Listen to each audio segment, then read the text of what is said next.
What is going on, ladies and gents? Welcome to Collectors Gone Digital in our first episode of 2024. In this one, we are going to be covering the recent Ecomi Discord space where Foster covered the Season 1 OMI Rewards. So for anyone who did miss it, we are going to be covering some things that Foster discussed, as well as some questions that were brought up by the community afterwards. So without further ado, grab your favorite drink, grab your favorite snack, sit back, relax, and enjoy. Alright, so a couple things to note right off the bat here. Season 1 is of course going to be the first step for the program, so it's not going to be the whole thing. You guys can expect more in the future. There's going to be two main rewards for Season 1. So the first one is an exclusive crafting event, and the second is going to be your ability to use bronze tickets. So the crafting event is going to take place during Season 2. The reason why is because you do not earn your bronze tickets from Season 1 until the end of the season. So all tickets need to be calculated first in order for the team to run the event. Now, in order to qualify for the crafting event, you're obviously going to need the bronze tickets. You earn the bronze tickets by keeping OMI in your web wallet during Season 1. Okay, the minimum qualification is 1 token. All you need is a single OMI token in your wallet to begin earning bronze tickets. Now, there is going to be a cap, that cap being 10 million OMI tokens. So anything past that mark, you are not going to earn additional rewards. Additionally, the main benefit behind the bronze tickets during Season 1 is going to be your ability to redeem them to earn extra MCP points, and these extra MCP points can now be used to alter your overall experience on the VeVe platform. Again, this won't happen until Season 2 because you do have to wait until the end of Season 1 to have earned your bronze tickets. Now, with regards to what we're actually going to be able to craft, that has yet to be announced, and Foster does say that it will be announced closer to the actual crafting date.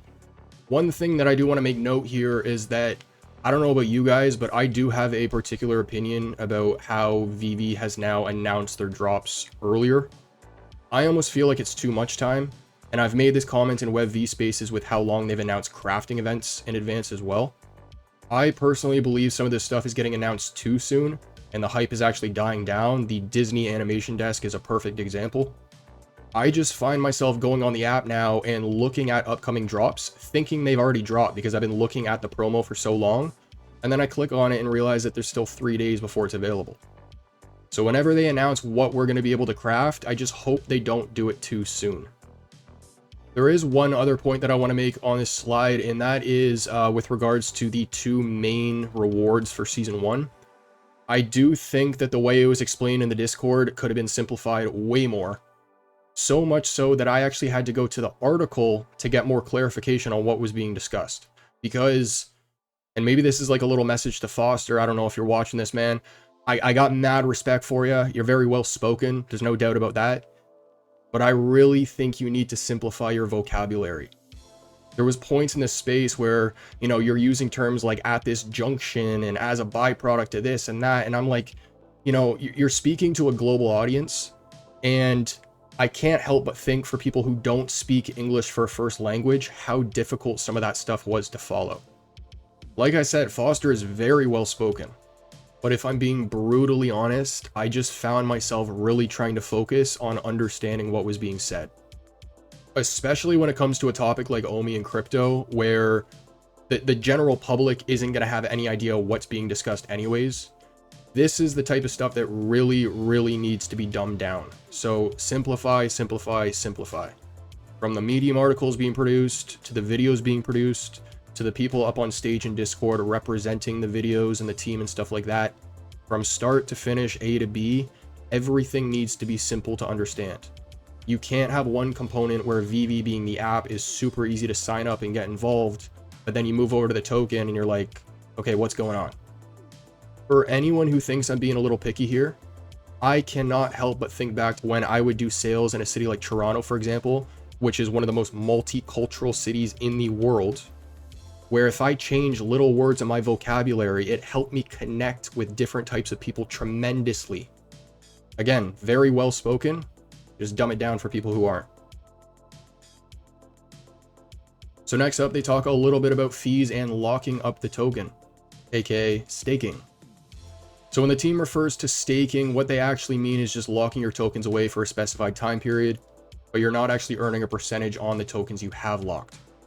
Now, speaking of the term locked, your tokens aren't actually locked. You can actually withdraw them at any given time without penalty. And when Foster says without penalty, he means you won't pay a fee or a percentage to take your tokens back down to layer 1, but you're not going to be eligible to earn season rewards moving forward if you take them out of the web wallet. If you take some out but have some left, of course you're going to earn rewards on what's remaining. There was also a question brought up asking if tokens from layer 2 are removed from circulation, to which Foster replies saying that tokens on layer 2 are not available to be traded on exchanges. They have to be bridged back to layer 1. So no. So next up, does holding tokens 1 versus 90 days change the rewards you're going to earn, aka the 90 days being the end of season 1? Foster says that the more tokens you have, the more you're going to maximize your earnings up to that 10 million cap. But if you add or withdraw any tokens during the season, calculations are going to be based on averages. So he says that the weighted average is going to be dependent on things like how long you've been holding the tokens for, as well as other things like how many you've been holding relative to the time period. So this question kept getting asked, what are the main utilities for the bronze tickets? So just to be clear, bronze tickets are not NFTs. They are an in-app item. They do not expire, whereas the silver and gold, I believe they will. And the main utility, again, is just to be able to redeem the tickets for MCP points to then use those points to alter your overall experience. And that's going to be dependent on what those points can be used for. Now, the intention is to eventually be able to acquire them with OMI, as well as to have many more use cases for the tickets themselves. You are also going to be able to roll them over from season to season, considering they don't expire. And there is no current cap, so you can roll over as many as you want. Now, another question that was brought up was, will MCP points expire?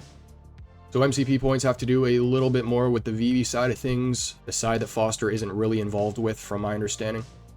But he says that assuming that nothing has changed since he was last made aware, they do have the intention of having MCP points eventually expire. But in terms of the specifics of how it'll work, all that is still being determined. Now, considering the bronze tickets don't expire, another question was brought up asking, do MCP points redeemed by bronze tickets expire? And the answer to that one is yes as well, with more details to come. Foster says that if you're redeeming MCP points with tickets, make sure you're going to use the points for their intended use before they actually expire. So keep that in mind. If you get rid of some bronze tickets to redeem some points, you can't just have those points sit there. You will eventually lose them, and in turn lose both the tickets and the points. The amount of time in which those points do expire is yet to be announced. And the last question I want to touch on today is, what about features from previous OUP articles? So Foster says that the intention is not to scale back or provide less rewards for users of the token. He says how they have rolled out their rewards has changed, but the things that they are looking to reward have not. It's how the team is communicating that has. So in terms of previous features, it does sound like everything is still in line. If any major changes have been made, then this question would have been the perfect time to bring that up. Ladies and gents, that's going to conclude our first episode of 2024. I hope you enjoyed. I also hope it was long enough. But for anyone who missed the space, there's a little recap of what was discussed. Now, we are also going to be doing a 1,000 sub celebration in the Discord this Saturday. So if you guys are interested in participating in that, you can join as a Cub or a Panther down below. But if you enjoy the content, make sure to like and subscribe. Comment down below what you want to see in a future episode. And as for next, I'll catch you then.